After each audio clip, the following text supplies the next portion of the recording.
Welcome to the Underground. Turn me up, bitch! My Little Underground with Peter A.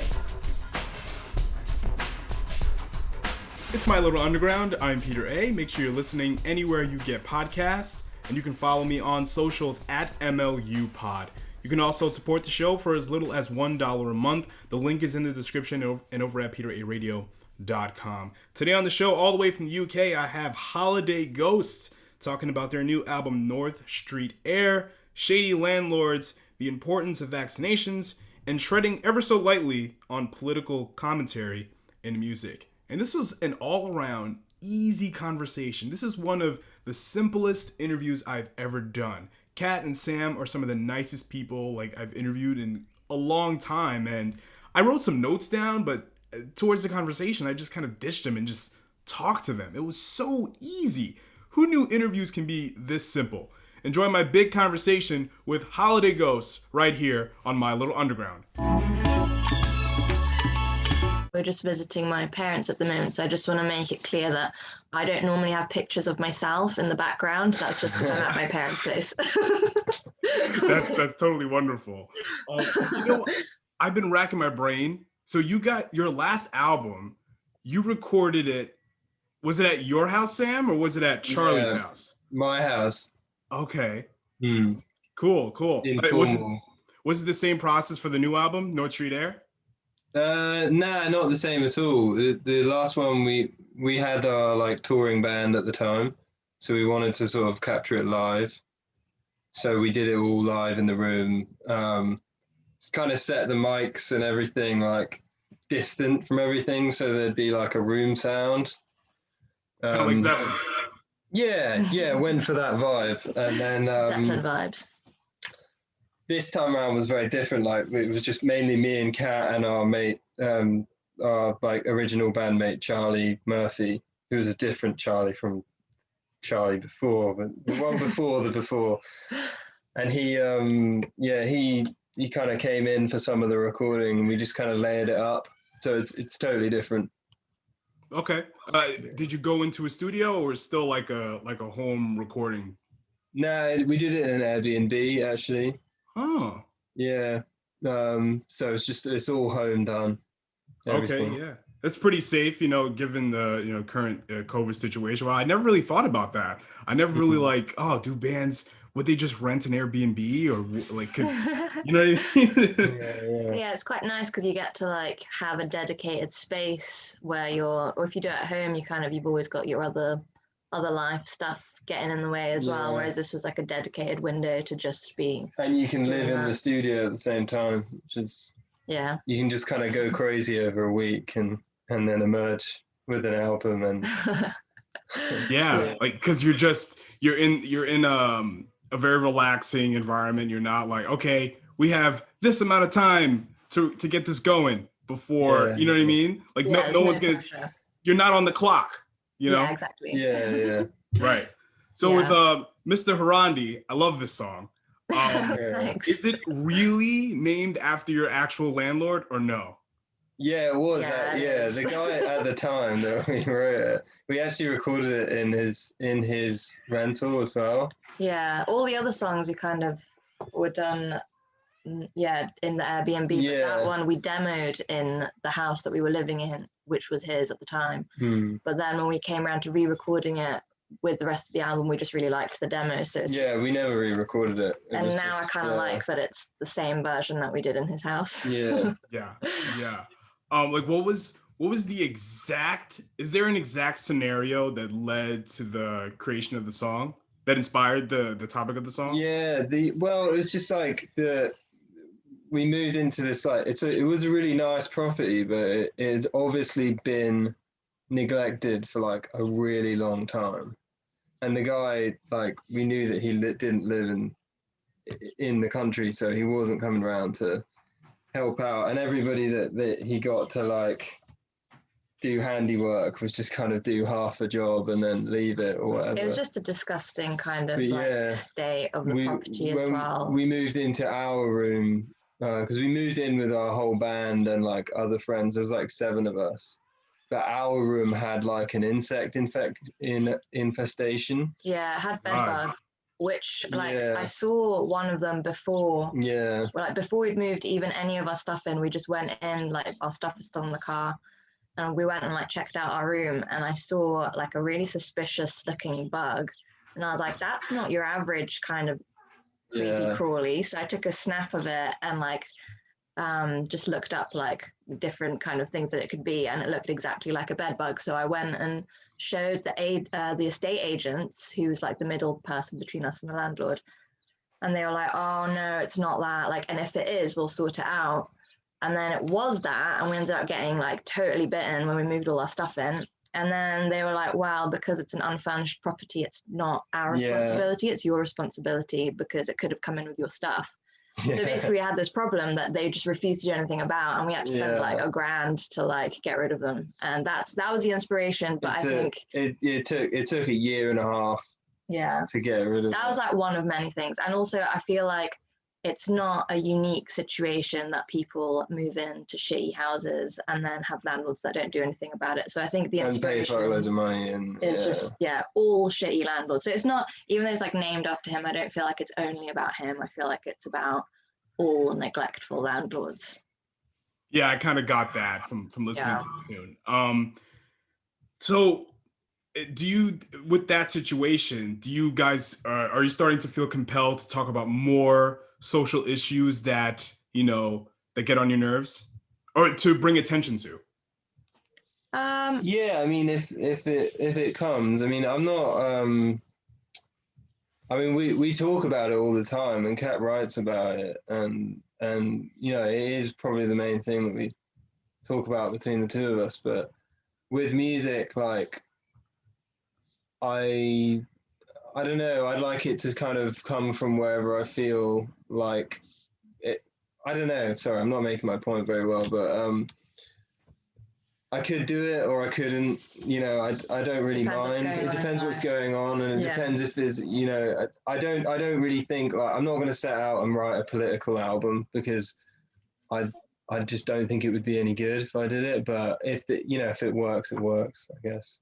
So it's not really an answer to your question. I feel like it's one of those things that like kind of comes naturally when you're forced into like a place where you feel like it's really necessary. And for me, I feel like it's kind of interesting that with this album, people have been like, oh, this is a really like anti-capitalist kind of like statements, and like it's really like this and it's really like that. And that's like, I've grown up around those kind of discussions, but I don't think either have set out to be like, this is a political album, but I just find it really interesting that it's kind of naturally come out that way, because I think we're both kind of very politically minded and kind of very like sort of, I think just, having those issues at the sort of like front of our everyday kind of brings it to the music as well, I think. Yeah. I think it's important, definitely, like to say those things. But then also I feel like music is so much just about any kind of feeling, whether it's benign or not. Expression so I really want to make sure that that's, you know, not ticked off, or, you know, it's something that it's just coming from the heart, basically. When I hear Mr. Herandi, I feel like it sounded so natural.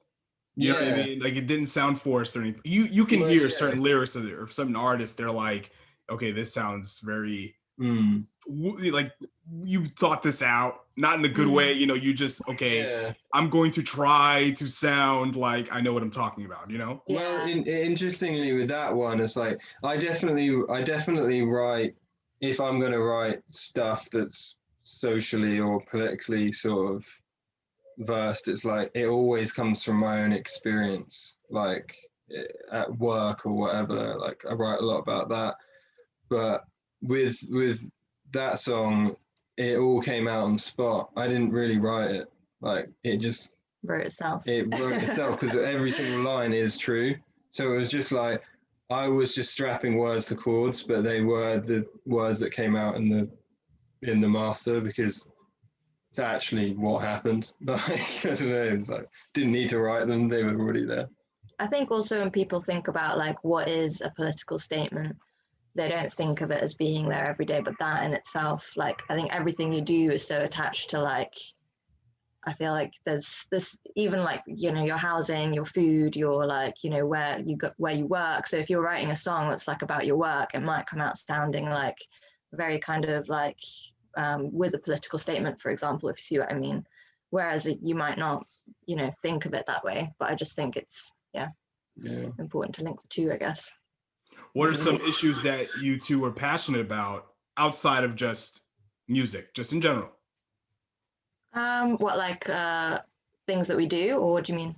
No, any kind of social issue or political issue that really just that you're passionate about, that you wouldn't necessarily make a song about. Well, for example, my parents, they moved to Sweden as political refugees from Iran.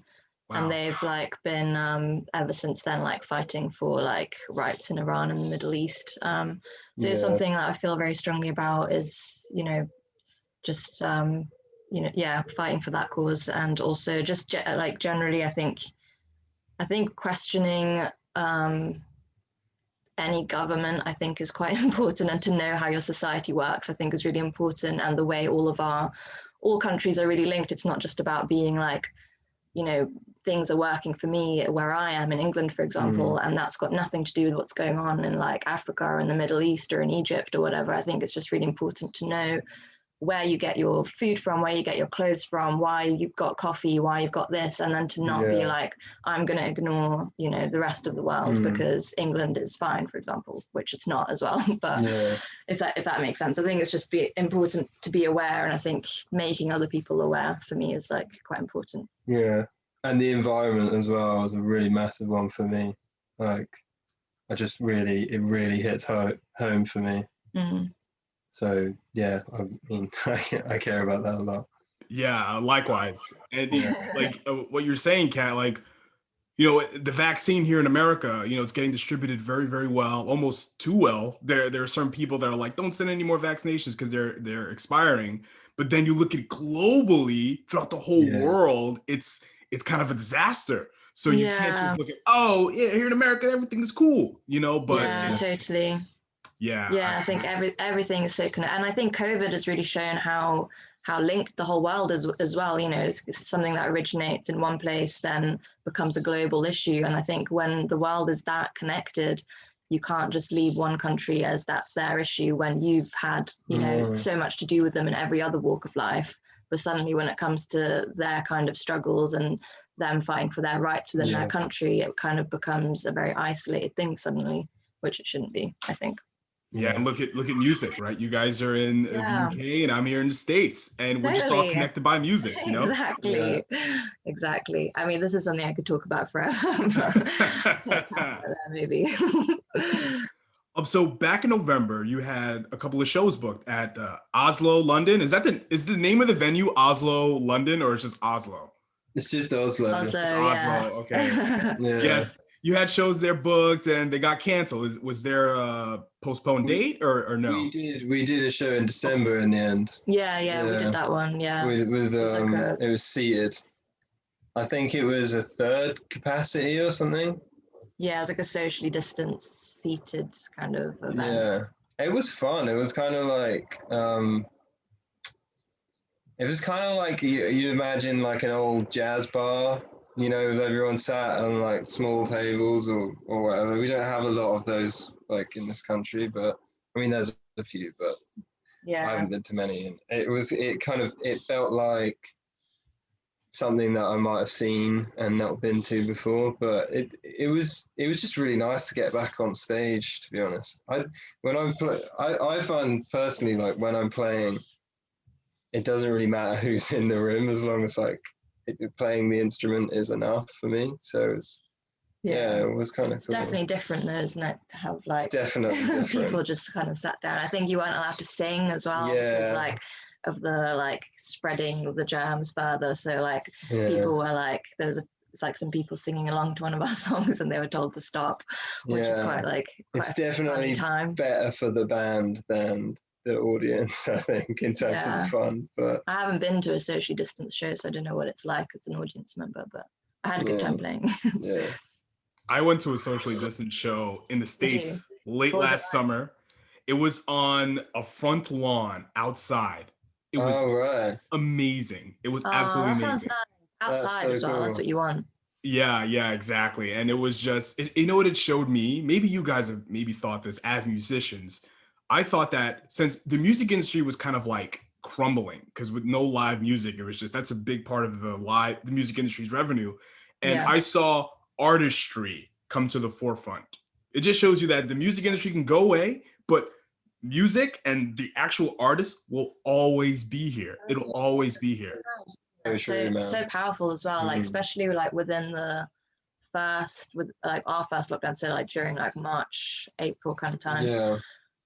It was also all of that like online kind of stuff first started, like a lot of the online streaming that people were doing from their homes, and like everyone just kind of really came together to like keep things going, which was really, really lovely actually. Yeah, I feel like also there could be a cool thing like with what you were saying, you saw artistry come to the forefront. It's like, I feel like it might lead to people thinking a little bit more about different places to play, like you know, because once it comes back in, either there's going to be less venues because some of them have gone under, or the rest of the venues are going to be totally booked up. So I'm hoping that it's going to cause people to look for other kinds of spaces to put shows on and sort of think about that more, and that would be really fun if that happened. I think, you know, if we started reappropriating other spots, like old social clubs and things like that. There's something to that, because years ago, almost 19, 20 years ago, almost, Alien Ant Farm did a concert, an impromptu show on a rooftop. I think it was right before the VMAs, or I forgot what, some award show.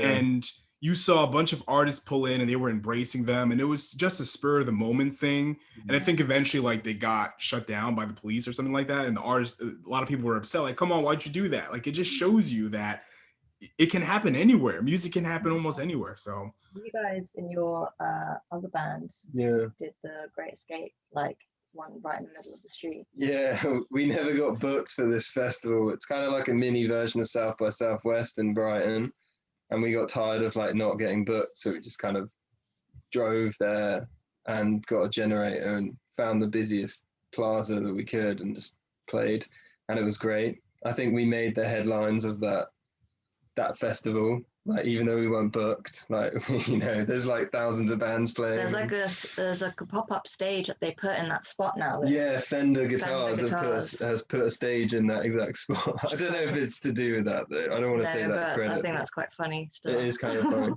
You know what you guys should do? Like, let's say if Glastonbury comes back, you do like an unofficial Glastonbury set, like any other major festival in the UK, like Reading. You just pull up, do an impromptu unofficial show, and just keep doing it till you get in trouble or something. Make like the car park stage a thing. Yeah, make a little soapbox and just bam. You guys, because you have a very lo-fi fidelity sound, so you could just do anything with anything. I think so. Yeah, definitely. I like that idea. Might take that one. Do it. Go ahead. Yeah. Or if you come to the States, I know a lot of people, like when South by was, I think, pre-COVID, people would book unofficial South by shows. So there you go. There's something. It's always going to happen. Shows and music, and it's always going to be a thing with or without big music industry. That's my feeling with it. Like it's never going to die out just because of the pandemic. Like, and it's music has traveled through many pandemics in the past as well. Like it's been going for a long time. I think it kind of like shone a light on like just the art itself though, rather than the industry as it were, or like the business side of things. I think it kind of brought the actual like creativity a lot more to the forefront. Yeah. So with your new album and your other albums before, you know, there is this low fidelity quality to it. My thought is, are you guys doing tape or no? Yeah, Sam does a lot of recording. We do. It's a mixture of tape and digital. I've never had a 8-track that works fully. Like it's always either 6 or 4 are working and the other 3 aren't, or something, or the other 4 aren't. So I have to blend with the computer. But I normally start with tape recorder, do as much as I can on it and then shift it over. And I also use some really old like mixers and just various stuff that I feel like makes it a bit more of a unique chain going into the computer rather than just mic straight in and then use a plugin, because I feel like anyone can get their hands on that stuff. So does that make sense? Like, you know, I'd like to have like a collection of gear that I always use that I've put together myself and found, because I feel like it's more unique that way. Yeah. And I think probably the one constant with you guys is what you said earlier, Sam, is just the live band experience, just doing it live, playing live together.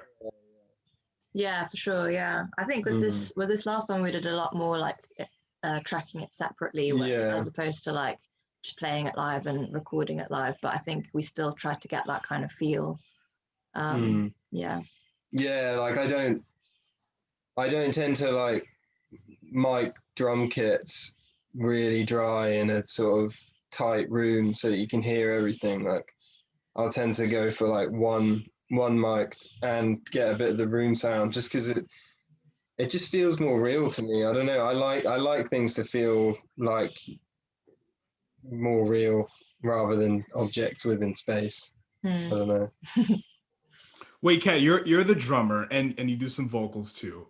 Yeah. So when you're playing live, even pre-COVID or after, are you going to be singing and playing drums at the same time, like some other bands do? Yeah. That's what I do. Yeah. I love that. Do you ever listen to Death from Above, 1979, or Lightning Bolt, or any of those bands? Those bass-fronted drum bands with the drummer is the lead singer? Yeah. Oh, I haven't heard them. I should check them out. Oh yeah, you should. You're cut from that cloth. Yeah. Well, not sonically, but the idea, the format. Yeah, I'll definitely check those out. With shows slowly starting to come back, people are announcing fall festivals. Do you guys have, there's this kind of COVID anxiety, like, oh, I don't want to go out because of, I'm just, even if I can, I still won't do it. Are you guys hesitant to start booking and announcing shows? Or are you just like, let's go, I'm ready, I'm vaccinated, let's go? Or are you vaccinated too, additionally? There was a lot of social distance stuff going on, like even like before Christmas when we had ours, but we didn't want to do more than just like the one kind of thing or the two. Yeah. Like, I think we were at that point. I think there's been a bit of a sort of gradual kind of, okay, things kind of have to start going back to normal, and people are getting vaccinated here now. So I think it's starting to feel a lot safer. I mean, I know there's other strands and stuff, but I think at this point now with our album coming out and well, everybody's doing it now. Yeah, I think everyone's sort of ready to kind of get back in the game a little bit. I'm not really anxious about getting back on stage, to be honest, or getting in a room with people. I haven't really had so much of a sort of tight lockdown because I was working as a postman for most of it, so I was seeing a lot of people anyway, and sort of seeing groups and stuff. But, no, I'm not anxious about it. I just want to get into it. We've been practicing throughout the last 2 years in this tiny practice space, and that's the only place that we've played our music for like a year now, and it's getting like we really need to play a show. The music is now very attached to that tiny shoebox. Yeah, it really needs to leave. We just need a refreshment of space. Yeah. To like a different context for our music would just do us so much good. Yeah. Which is in this tiny, sweaty, dark, sort of dehumanizing box. So it's the opposite. You're having cabin fever. Yeah. We've got cabin fever. As a band, that's what we have. Yeah. We have cabin fever. Gotcha. Are you guys vaccinated? I'm half vaxxed. I'm not yet. I'm waiting on it. I don't know why I am. Like they were sending out like texts to people with health conditions, and then they were like, oh, because of your health condition you can have a vaccine. And I went down and I was like, is this right? I don't have a health condition. And they were like, no, go through it. I was like, okay. Yeah, I mean, I was told that there's like just so many that of the vaccines that just Mm. go like, they can't use them anyway, so. There was a guy, right, apparently on the NHS database. The NHS database thought that he was 5.5 inches, but he was 5'5". But Just so the they algorithms vaccinated totally, him like- because they thought that he was 5.5 inches. It's Yeah. so funny. There's just a lot of fuck ups going on. Yeah. What's available in England? Like here in the States, we have Pfizer, Moderna, Johnson & Johnson. AstraZeneca and Pfizer. Yeah. Okay. AstraZeneca's the one that everyone's a bit scared about. But that's the one that I've got. Most of my family have had it, and it's fine. Yeah, like here in the States, we're all afraid of. Some people were afraid of Johnson & Johnson, but Yeah. I got it, and most of my family has it. So, Yeah. I've think- been fine. A bit of, like, The risk of not hesitation. having it is a hell of a lot worse. Yeah. Thank you. It's a hell of a lot Amen. worse. Yeah, exactly. So the Holiday Ghost, thank you too for talking with me early this morning here on My Little Underground. Let people know where they can follow you and where they can stream the new album, North Street Air. You can follow us mostly on Instagram is the best place, and Facebook a little bit. And you can stream North Street Air on all the platforms like Spotify, Apple Music. Yeah, Bandcamp. any streaming platform you got, you can stream it There's on. records available as well. Vinyl records. 21st of May, the record is out.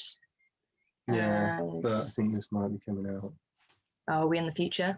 Yes, we're in the future. Just last Out. night we did a pre-recorded record I did this yesterday. radio show, and Kat was like, "The album's out in 10 days," and And it was Sam's like, like, it's out, it's out. "It's the 28th right now, and it's been out for 7 days." In that case, you can get it right now. But you can edit this shit, right? Of course. I'll keep this in for just comedy.